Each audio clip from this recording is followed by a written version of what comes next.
Audit kinerja ini sangat perlu sekali ya kan, karena kita akan melihat seberapa jauh unit organisasi eselon 1 di bawah Kementerian Dalam Negeri menjalankan pelaksanaan tugas dan fungsinya.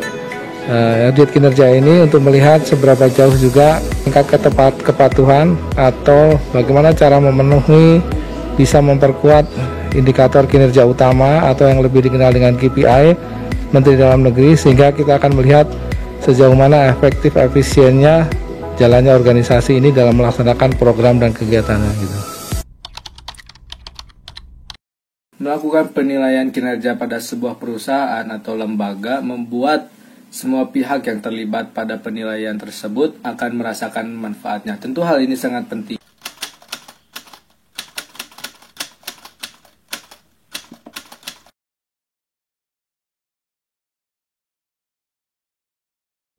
Manajemen kinerja bertujuan untuk meningkatkan dan mendorong para karyawan agar bekerja dengan penuh semangat, efektif, efisien, dan produktif, serta proses kerja yang benar untuk memperoleh hasil yang optimal melalui pengembangan keterampilan, kemampuan, dan potensi-potensi yang dimiliki oleh SDM. Manajemen kerja juga dapat menggalang partisipasi aktif setiap anggota organisasi untuk mencapai sasaran organisasi.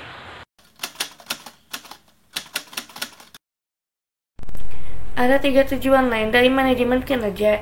Yang pertama ada tujuan strategi, yaitu tujuan yang bisa dikatakan simbiosis atau mutualisme yang saling berkaitan atau menguntungkan, yang bisa dilihat dari si pekerja sesuai dengan tujuan yang ada di perusahaan itu.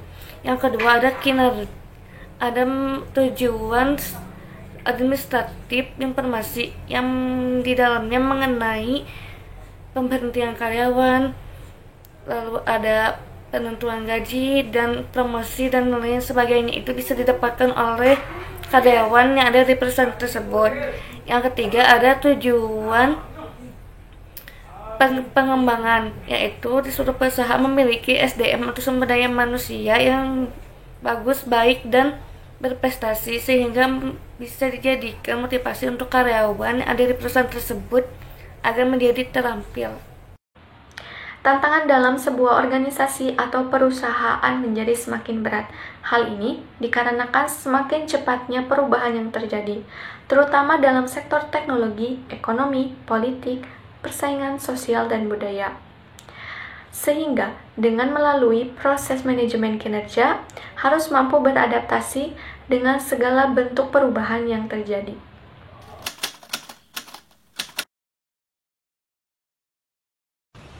Seperti yang kita tahu, penilaian kinerja merupakan evaluasi sistematis yang dilakukan oleh HR terhadap kinerja karyawannya.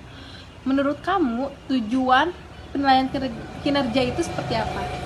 Kalau penilaian kinerja sendiri itu dilakukan untuk menilai dan mengevaluasi keterampilan, kemampuan, pencapaian, serta pertumbuhan para karyawan. Nah, kalau perusahaan sendiri biasanya menggunakan performance appraisal.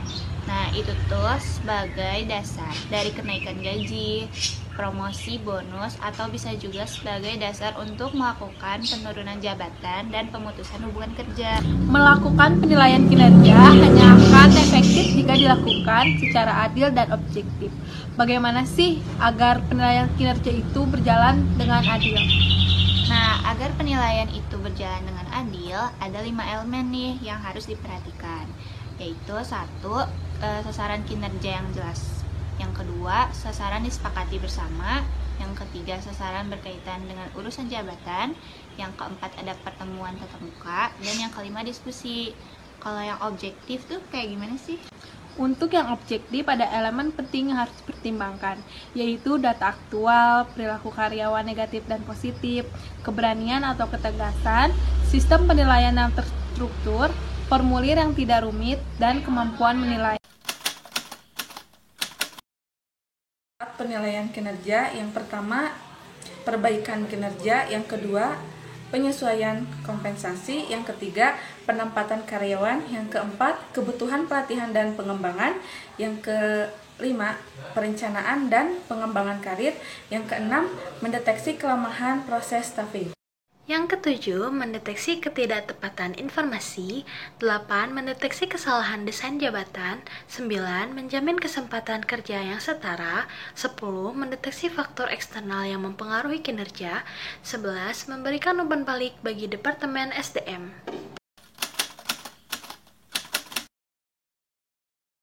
Suatu sistem penilaian kinerja harus mampu menggambarkan secara akurat kinerja yang tipikal dari seorang karyawan. Untuk itu, sistem penilaian kinerja harus 1. Job related. Job related yaitu mengevaluasi berbagai perilaku kritikal yang dapat menghasilkan kinerja yang sukses. Kedua, praktis. Praktis yaitu dapat dipahami dengan mudah oleh para evaluator dan karyawan. Ketiga, terstandarisasi yaitu memungkinkan terwujudnya praktik penilaian kinerja yang seragam.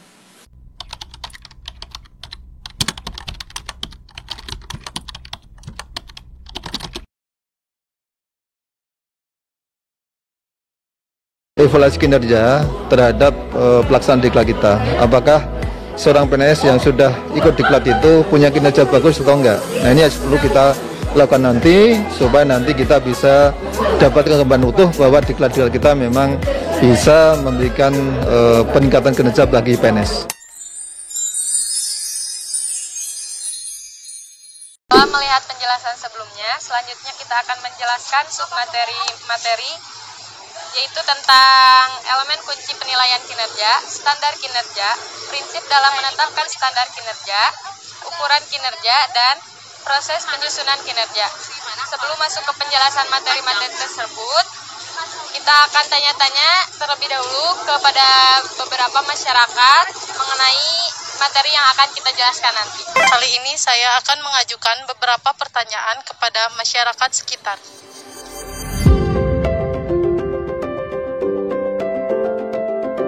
Permisi, Ya, apakah saya boleh bertanya? boleh. Mbak namanya siapa? Nama saya Destia.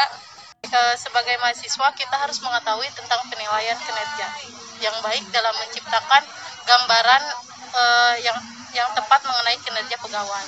Nah, saya ingin bertanya, apa saja sih elemen kunci dari penilaian dari kinerja itu?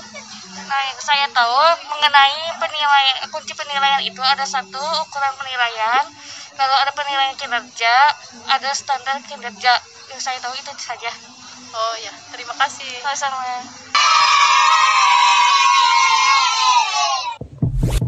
Dari pernyataan yang tadi, nah kita bakal bahas lagi ya, apa aja sih elemen-elemen kunci penilaian kinerja.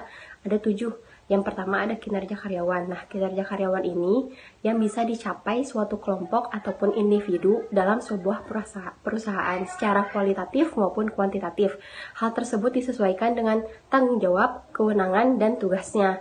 Yang kedua ada penilaian kinerja, yaitu hasil dari suatu penilaian yang sistematis dan didasarkan pada kelompok indikator kegiatan yang berupa indikator-indikator input, output, manfaat, dan dampak dari suatu perusahaan tersebut. Lalu yang ketiga ada balik karyawan, umpan balik karyawan. Nah, ini adalah pemberian umpan balik yang diberikan kepada pekerja sebagai hasil penilaian kinerja mereka. Ini berkaitan dengan hal-hal apa yang harus ditingkatkan, standar apa yang belum terpenuhi, dan keberhasilan yang telah dicapai. Selanjutnya ada ukuran-ukuran kinerja. Adalah ruang atau angka yang digunakan untuk memberikan penilaian terhadap pekerja. Nah, ukuran-ukuran kinerja berguna sebagai penilaian kinerjanya dalam mencapai angka penjualan. Lalu selanjutnya ada standar-standar yang terkait dengan kinerja. Nah, ini tuh adalah penentuan standar-standar kinerja atau performance standar. Contohnya seperti seorang sales di sebuah perusahaan yang mampu memenuhi target penjualan.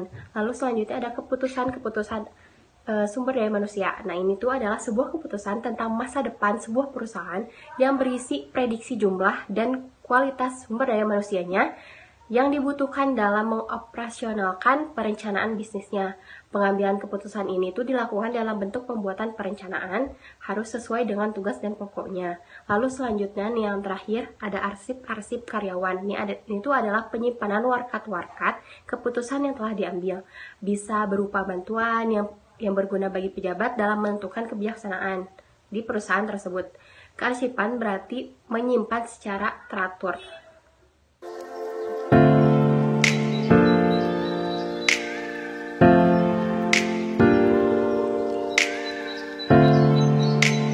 Permisi teh.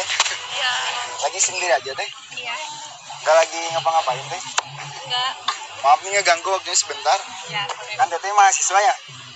Nah, menurut teteh kan kita sadar bahwa mahasiswa itu untuk mencapai suatu penghasilan, untuk goal dalam suatu kinerja gitu kan, harus ada beberapa yang dipahami gitu.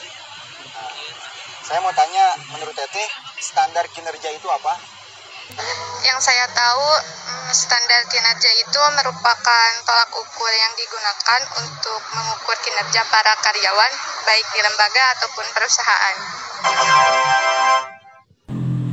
Nah, jadi teman-teman, pengukuran kinerja itu adalah sebuah tindakan pengukuran yang dilakukan terhadap berbagai aktivitas dalam rangkaian kegiatan yang ada pada sebuah perusahaan untuk menghasilkan produk atau jasa. Dari pengukuran tersebut itu kemudian digunakan untuk memberikan informasi tentang pelaksanaan dan juga perencanaan di mana perusahaan memerlukan penyesuaian atas dari perencanaan dan juga pengendalian dalam bentuk yang lebih efektif dan juga lebih efisien. Sebagai contohnya itu kita ambil model balance scorecard yang merupakan kinerja gabungan antara ukuran kinerja keuangan dan juga non keuangan, dan dapat kita ukur dari 4 perspektif perusahaan, yaitu yang pertama keuangan, contohnya margin laba dan juga arus kas. Yang kedua pelanggan, contohnya itu pangsa pasar, indeks kepuasan pelanggan. Yang ketiga bisnis internal, contohnya itu retensi karyawan, pengurangan waktu siklus. Dan yang terakhir itu adalah inovasi dan pembelajaran, contohnya persentase penjualan dan juga produk baru.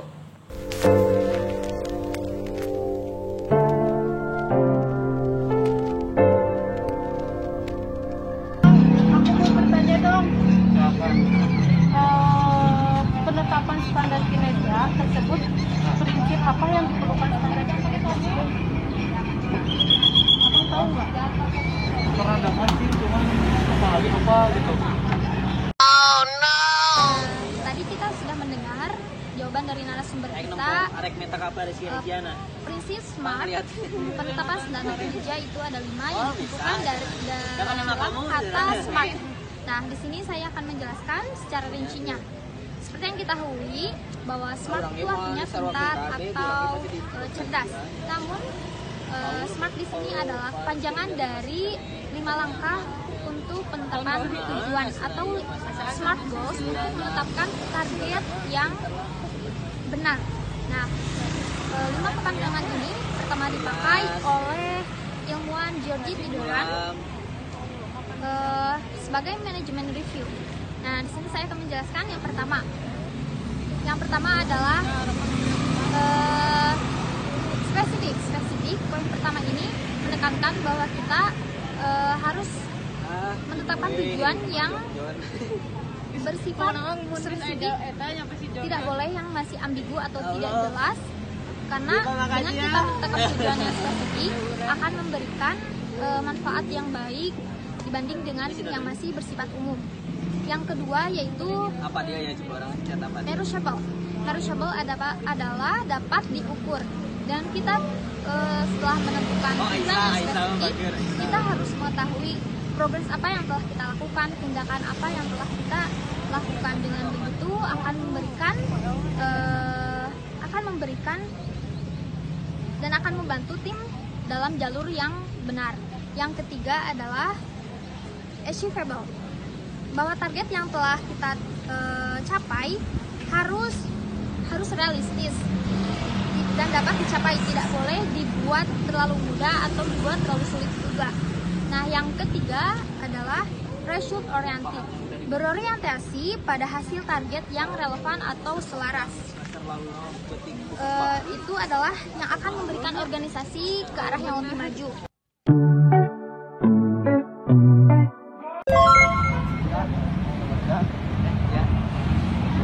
Lagi santai aja?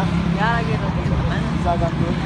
Bisa minta waktu ini sebentar? Boleh. Kita berbicara. Mau di mana? Boleh di sini aja. Di sini aja. Sambil duduk apa gimana? Ya sambil duduk aja. Ya, kelihatannya mahasiswa nih. Ya benar. Di dalam mahasiswa kan ada yang namanya standar kinerja. Nah, pasti tahu kan apa standar kinerja itu. Nah, saya mau nanya nih, menurut apa sih manfaat dan tujuannya adanya standar kinerja itu dalam pemerintah? Oh, ini menurut saya aja ya. Menurut saya sih standar kinerja di suatu pemerintahan atau organisasi itu untuk mencapai suatu tujuan dari organisasi atau pemerintahan tersebut. Seperti itu, paling itu doang sih yang saya tahu. Udah kalau gitu terima kasih ya banyak atas waktunya. Ya. Maaf udah mengganggu. Oke. Ada produk maskernya apa? Oh, siap. Ya. Jadi tadi kita sudah mendengar jawaban dari narasumber mengenai apa sih tujuan dan manfaat dari ukuran kinerja. Nah, ukuran kinerja atau performance measure adalah nilai atau peringkat yang digunakan untuk mengevaluasi kinerja. Jadi, tindakan pengukuran kinerja tersebut dilakukan terhadap berbagai aktivitas dalam rantai nilai yang ada pada perusahaan ataupun organisasi. Pengukuran kinerja ini bertujuan untuk melihat tingkat ketercapaian tujuan organisasi atau suatu sasaran program unit kerja. Jadi maksudnya, penilaian kinerja ini berfungsi sebagai tonggak yang menunjukkan tingkat pencapaian tujuan dan untuk mengetahui apakah organisasi tersebut sudah berjalan sesuai arah atau menyimpang dari tujuan yang ditetapkan, serta bertujuan untuk memperbaiki kinerja pada periode-periode berikutnya.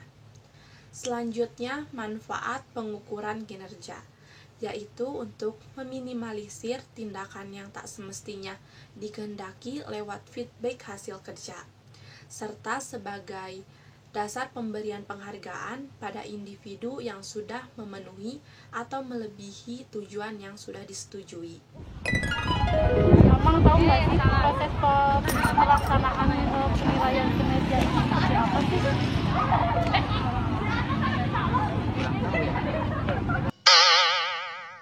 Berhubung narasumber kita belum mengetahui nih apa saja proses penyusunan penilaian kinerja, maka dari itu saya akan menjelaskan mengenai proses penyusunan penilaian kinerja tersebut. Yang pertama, identifikasi tujuan.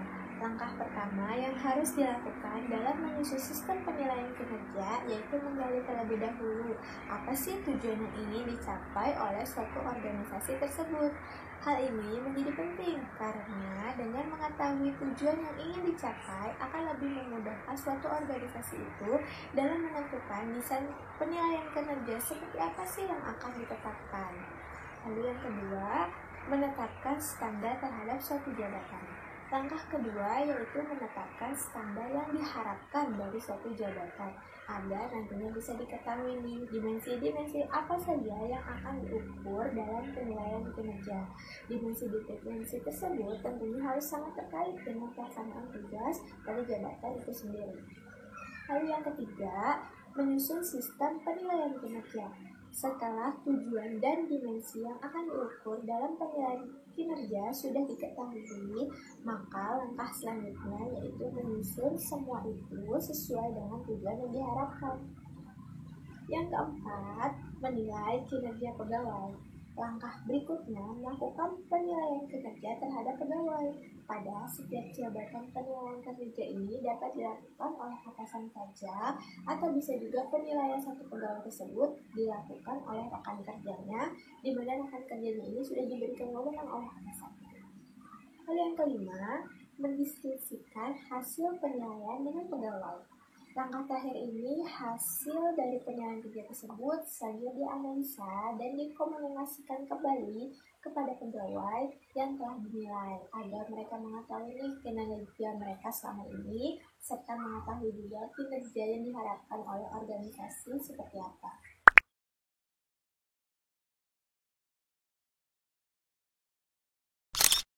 Assalamualaikum warahmatullahi wabarakatuh. Kembali lagi bersama saya Herawati Mujamilah di acara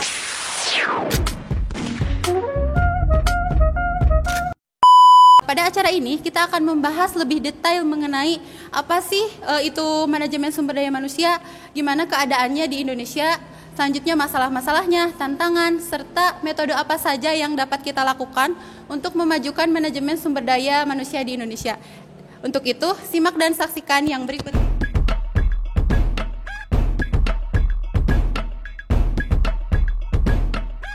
Baik teman-teman, untuk membahas satu topik kali ini, saya sudah mengundang dua rekan saya yaitu Zaimatul Julpa dan juga Windy. Pertama, saya akan bertanya tentang bagaimana sih keadaan manajemen sumber daya manusia di Indonesia saat ini. Pertama, saya ingin ke Zaimatul Julpa terlebih dahulu. Silakan Zai. Baik, menurut Indeks Pengembangan Sumber Daya Manusia di Indonesia berada di peringkat bawah negara-negara ASEAN. Hal ini terjadi karena manajemen sumber daya manusia tidak berjalan secara kondusif, serta buruknya sistem pendidikan dan banyaknya penyelewengan dalam perekrutan pegawai pemerintah. Oh, jadi teman-teman, keadaan manajemen sumber daya di Indonesia ini bisa dibilang kurang kondusif dan bisa dibilang buruk nih. Menurut kamu, Win, apa sih penyebab buruknya manajemen sumber daya manusia di Indonesia? Silahkan. Nah, jadi ada beberapa penyebab yang utamanya yaitu karena kurangnya kompeten dalam merekrut pekerja. Hal ini disebut bias. Ada beberapa istilah yang menggambarkan hal ini. Yang pertama yaitu halo effect.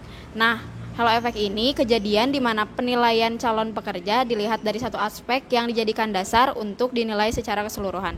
Yang kedua ada central tendency, yaitu kecenderungan penilai memberikan penilaian di tengah-tengah. Hal ini terjadi karena penilai merasa ragu atau tidak mengetahui lebih jauh kinerja pekerja tersebut. Kemudian yang ketiga ada leniency error. Nah, leniency error ini terjadi karena alasan cenderung memberikan penilaian baik atau baik sekali kepada semua anggotanya. Pada kenyataannya mungkin sebaliknya, namun karena merasa tidak enak hati, sang atasan memberi penilaian yang bagus. Kemudian yang keempat ada cross cultural bias, yaitu kesalahan yang mengakibatkan perbedaan nilai dan budaya antara penilai dan yang dinilai. Yang kelima ada prasangka pribadi, yaitu kesalahan yang diakibatkan pengaruh perasaan seseorang pada penilai. Dan yang terakhir ada recency effect, yaitu kesalahan yang diakibatkan pengaruh kuat dari kejadian yang sebelumnya terjadi. Oke teman-teman, gimana nih penjelasannya? Oke banget kan? Nah, untuk selanjutnya kita akan menjelaskan mengenai metode-metode yang ada dalam penilaian kinerja FSDM. Nah, untuk penjelasannya ada di tayangan berikut ini.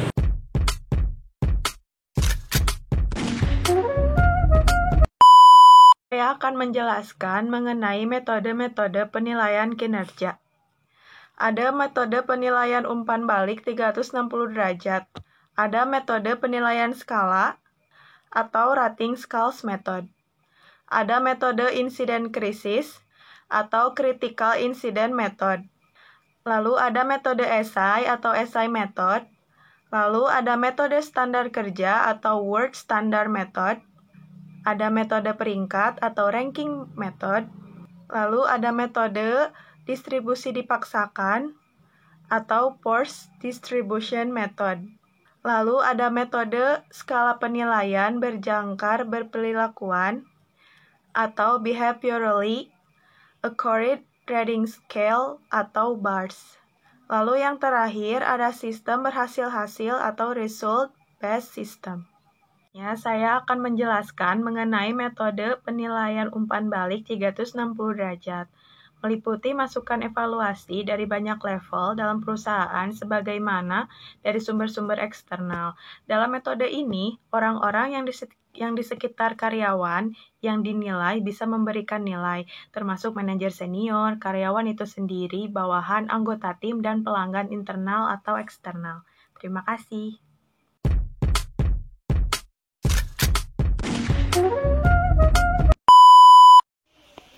Halo, dalam video ini saya akan menjelaskan dua metode, yaitu metode skala penilaian dan metode insiden kejadian kritis.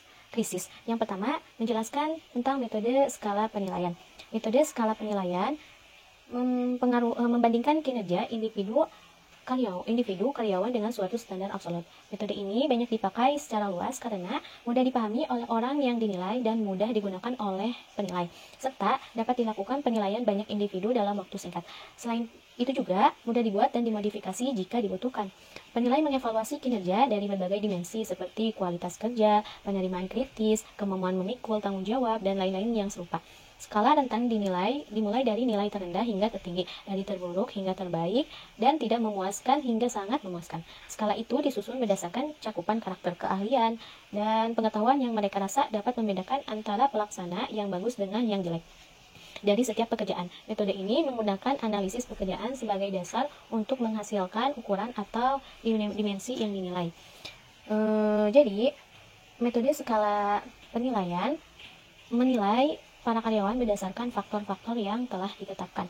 Para evaluator menilai kinerja pada sebuah skala yang meliputi beberapa kategori, biasanya dalam angka 5-7 yang didefinisikan dengan kata sifat seperti luar biasa, memenuhi harapan, atau butuh perbaikan. Faktor-faktor yang dipilih evaluasi biasanya ada 2 macam, faktor yang berhubungan dengan jabatan dan karakteristik pribadi. Nah, yang kedua selanjutnya itu tentang metode kejadian. Metode kejadian kritis dilakukan dengan mencatat kejadian-kejadian kritis dari perilaku yang dianggap tidak bisa atau sangat efektif dan yang buruk atau sangat tidak efektif. Data kejadian kritis diperoleh dari wawancara individu atau kelompok maupun pengisian formulir. Misal, mencari jawaban atas pertanyaan tindakan yang dilakukan karyawan yang sangat membantu kelompok sehingga pekerjaan dapat terlaksana. Intinya, metode penilaian kinerja yang membutuhkan pemeliharaan dokumen tertulis mengenai tindakan yang sangat positif dan sangat negatif. Ketika tindakan tersebut yang disebut insiden kritis mempengaruhi efektivitas departemen secara signifikan maupun secara positif ataupun negatif, manajer mencatatnya. Namun nanti pada akhir periode, catatan yang telah terkumpul dan data-data lainnya yang ada nanti di akhir akan mengevaluasi kinerja karyawan nanti pada akhirnya. Mungkin sekian penjelasan dari saya. Terima kasih.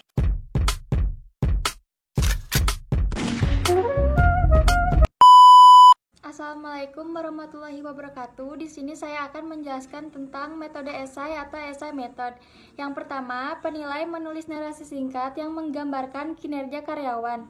Yang kedua, metode ini cenderung berfokus pada perilaku ekstrim karyawan alih-alih kinerja rutin harian.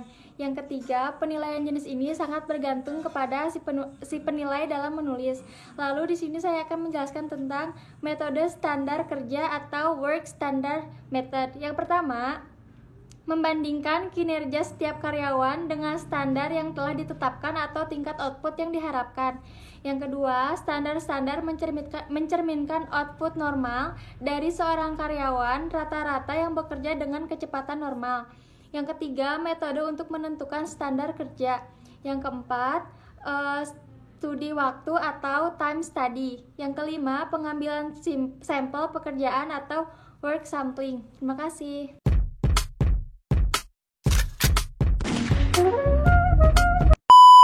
Di dalam video ini, saya akan menjelaskan tentang 2 metode. Pertama, metode peringkat atau ranking method. Kedua, metode distribusi dipaksakan atau pursued distribution method. Oke, di sini saya akan menjelaskan tentang metode peringkat atau ranking method.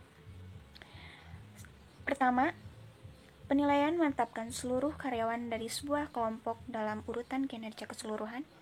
Kedua, sebagai contoh karyawan terbaik dalam kelompok diberi peringkat tertinggi dan yang terburuk diberi peringkat terendah. Anda mengikuti prosedur ini hingga Anda memeringkat semua karyawan. Ketiga, kesulitan timbul ketika semua orang bekerja pada tingkat yang sebanding atau sebagaimana dipersepsikan oleh evaluator. Lalu ada metode distribusi dipaksakan atau forced distribution method. Pertama, mengharuskan penilaian untuk membagi orang-orang ke dalam kelompok kerja, ke dalam sejumlah kategori terbatas, mirip dengan distribusi frekuensi normal. Kedua, metode skala penilaian bersangka berkeperilakuan atau behaviorally accurate rating scale atau BARS. Ketiga, menggabungkan unsur-unsur skala penilaian tradisional dengan metode skala insiden kritis. Lalu keempat, berbagai tingkat kinerja ditunjukkan sepanjang sebuah skala yang masing-masing dideskripsikan menurut perilaku kerja spesifik seorang karyawan.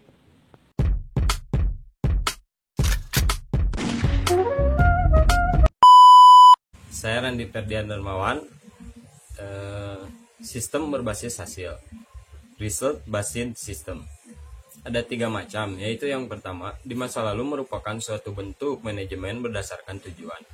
Penilaian kinerja yang berorientasi masa lalu dilakukan berdasarkan masa lalu, dengan mengevaluasi prestasi kinerja di masa lalu, dan bertujuan karyawan dapat memperoleh upaya-upaya umpan balik.